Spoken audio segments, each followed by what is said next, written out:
Assalamualaikum warahmatullahi wabarakatuh. Saya Lucian Greni dari 11 IPA 2 nomor absen 19. Saya di sini menjelaskan apa sih? Saya di sini menjelaskan tentang kondisi mental pasien COVID-19 selama masa karantina dan selama masa penyembuhan. Kita pasti tahu, saat ini corona sudah merajalela di mana-mana. Saat ini saja, udah ada hampir 3.000 korban yang sudah terjangkit corona. Sudah ada sekitar 2.956, 222 orang yang sembuh, dan 240 yang meninggal dunia.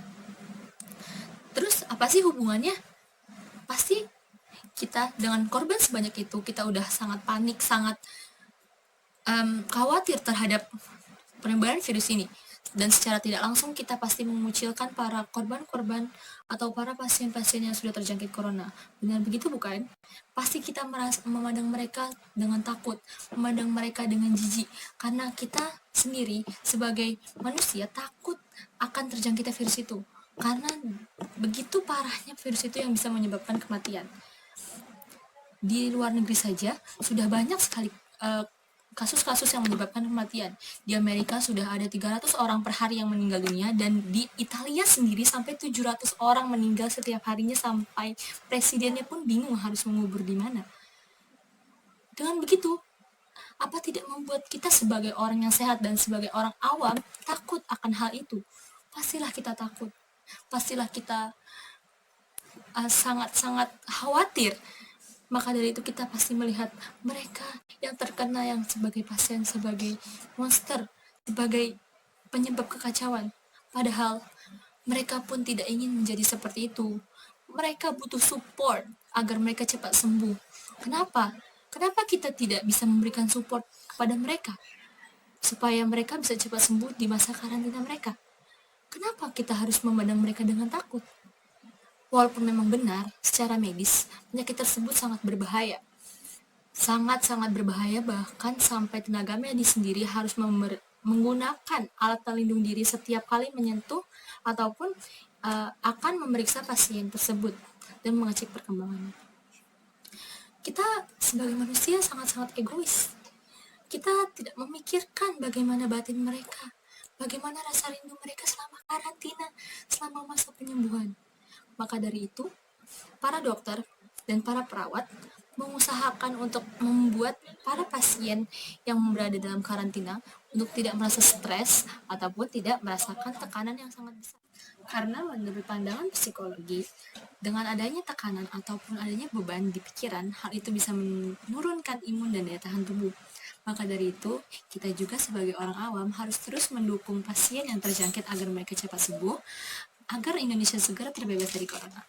Kita, sebagai orang awam dan orang sehat, juga perlu memberikan dukungan kepada keluarga-keluarga korban, baik itu dukungan secara materialis ataupun dukungan secara rohani, yaitu dengan cara menyemangati mereka, memberikan pengertian kepada mereka bahwa virus itu sangat-sangat berbahaya jika dibiarkan, jika tidak segera ditangani. Supaya, kenapa kita harus melakukan itu sih? Kenapa? Ya karena manusia kalau sudah nekat itu pasti nekat.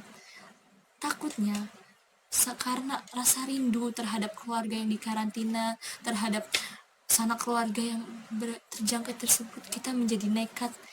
Mereka menjadi nekat untuk menjemput mereka yang sudah terjangkit itu pulang. Padahal hal itu bisa menyebabkan corona makin merajalela dan tidak ada habis-habisnya. Mau apa kita jika kasus ini semakin besar, kita bisa apa? Indonesia sendiri adalah negara berkembang. Indonesia ini belum cukup teknologinya untuk benar-benar membereskan corona.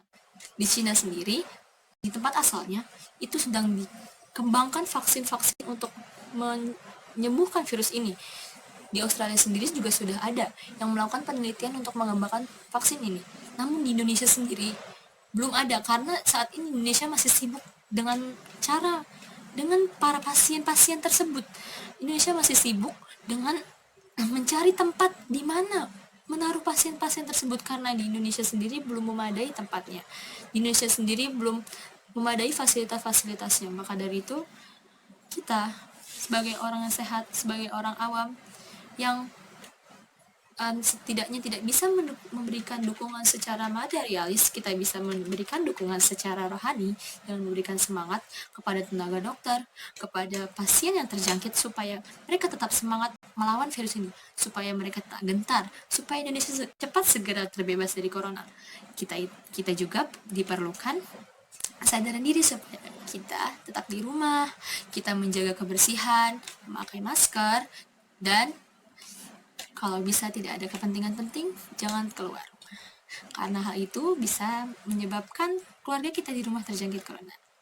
Stay safe and stay at home. Assalamualaikum warahmatullahi wabarakatuh.